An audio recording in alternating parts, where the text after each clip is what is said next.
Hey San! Ito yung computer namin sa SFE. So, nagbukas ako ng computer since kailangan kong mag-aral ng aking libre lunis.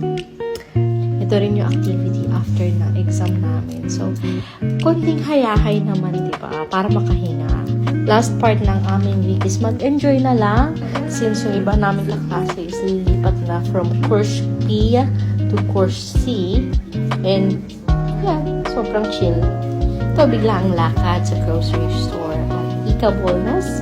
So, malapit lang to sa amin. At, ayan yung baby namin na nasa cart. Nag-drive siya. Kasi nakakaupo na siya. 10 months old na siya. So, yan. Pumili lang kami ng konting basic goods like food and drinks sa store. So, ayan.